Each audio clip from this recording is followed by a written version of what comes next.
Good morning. Thank you for your patience. This is Haley Solomon with the North Carolina Housing Coalition. Thank you for joining us this morning for our housing call.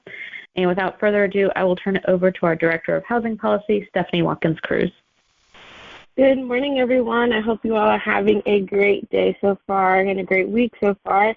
Thanks for being patient with us for the late start. I'm actually doing the call right outside of the General Assembly this morning. So we're going to go ahead and kick it off with organizational updates. We will be having our fourth Learning Collaborative on March 8th, that's a Friday, from 10 to 11 a.m. And this Learning Collaborative will be featuring Arthur Payne from the Morse Clinic of Durham and the North Carolina Association for the Treatment of Opioid Dependence, as well as Kay Stanford from Project Lazarus and the North Carolina Harm Reduction Coalition.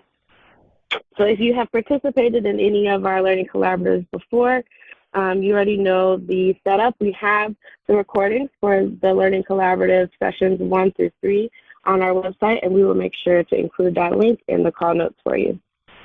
In federal updates, Congress only has a few days to reach an agreement on the final FY24 spending bill before the March 1st deadline, which is this Friday. So if it feels a little bit like Groundhog Day, that's because we've been here about 3 times before in the last 6 or 7 months. It appears that they are considering another short-term continuing resolution, or CR, that may last no more than 2 weeks in order to push back the deadline in order to enact 4 of the 12 fiscal year 2024 spending bills. And one of those 4 that they're hoping for a little more time on does include the Transportation, Housing, and Urban Development, or THUD bill, that funds HUD's Vital Affordable Housing and Homelessness program. So this is still a great time to continue to reach out to your representatives about the importance of investing in these programs at the appropriate levels, which means increasing the funding in order for them to be able to sustain the level of assistance that their programs are providing right now. And if you haven't already reached out, it's still a great time to start. Moving on to state legislative updates. So a few things. I have several meetings happening at the General Assembly today. I'll be walking around just reconnecting with a few folks, but there's also a joint legislative committee on general government at 1 p.m. today. So I will be at that meeting. And then tomorrow there is a House Select Committee on HOAs, so homeowner associations. And as you know, we've been following this committee a little bit because of some of the legislation that it's inspiring, particularly around maybe some additional transparency and controls on HOA's abilities to maybe put liens on homes or the additional requirements for financial record transparencies and things like that. So we'll continue to follow that committee for you as well. And local community updates. Brunswick County opens their Section 8 Housing Choice Voucher waiting list. It will be open on March 11th through the 25th of this year. It will be open for the first time in a while, and they'll be using an online lottery system to register and select program participants. Eligible individuals can register for the waitlist online at waitlistcheck.com/NC788, and that website will be in our call notes.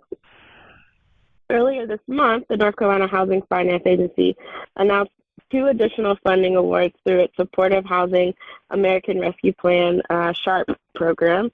These funds were awarded to the Roxborough Community Redevelopment Corporation for a 13-unit non-congregate shelter near downtown Roxborough, and the second award was provided to the Vance County Housing Authority, which will finance the construction of 10 2-bedroom single-family homes, and this will be the first expansion for the Vance County Housing Authority since 1981.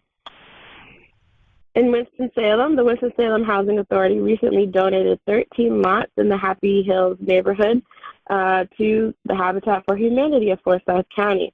The donation, in conjunction with a $2 million ARPA grant, so American Rescue Plan Act funds, from the city, will allow the Forsyth County Habitat for Humanity to build 13 homes for low and moderate income homeowners. And in the Triangle, the Wake County Board of Commissioners recently approved a $2.4 million loan for 55 new affordable homes for Habitat of Wake County. These homes will be affordable for at least 20 years, and the construction and sales are expected to wrap up by 2026. There's also several different partnerships involving faith communities happening across the state. In terms of tiny homes, a very popular model that's being used across the country and across the state.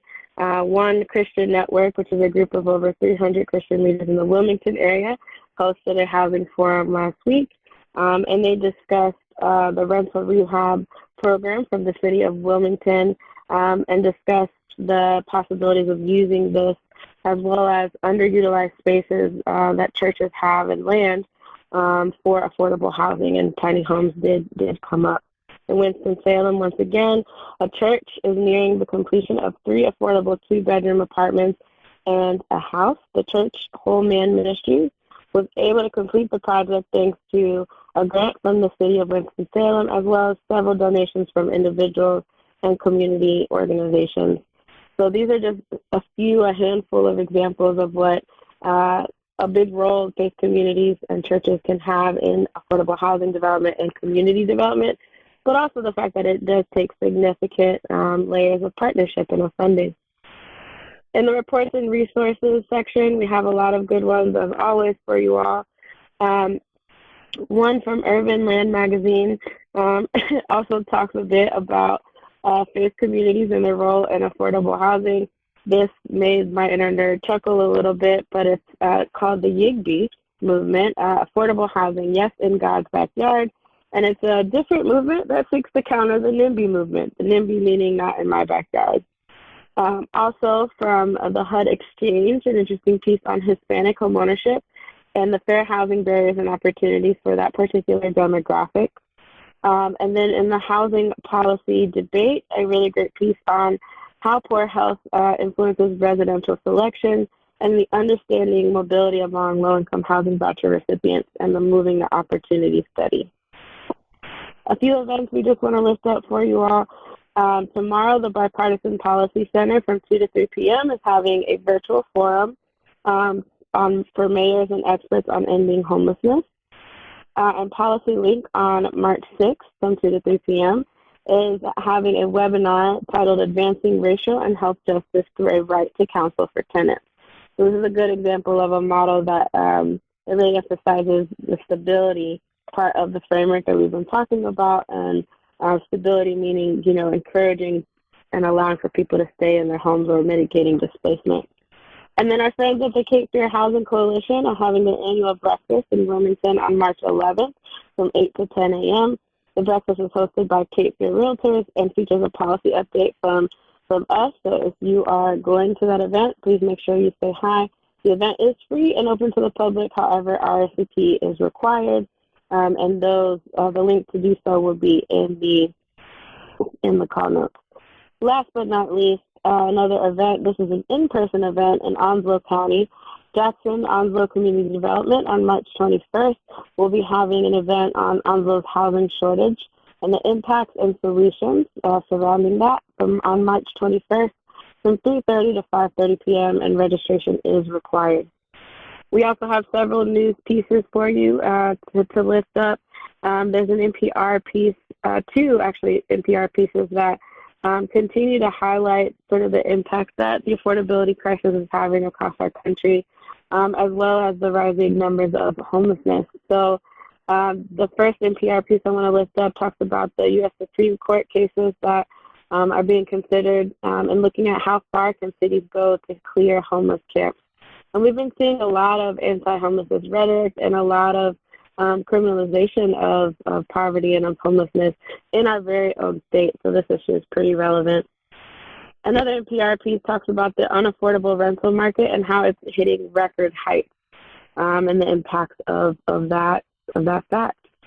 The New York Times highlights the impact of disasters across our country and how different disasters forced 2.5 million Americans from their homes last year. There are several other pieces I could list up for you, but I am getting ready to run into this meeting at the General Assembly.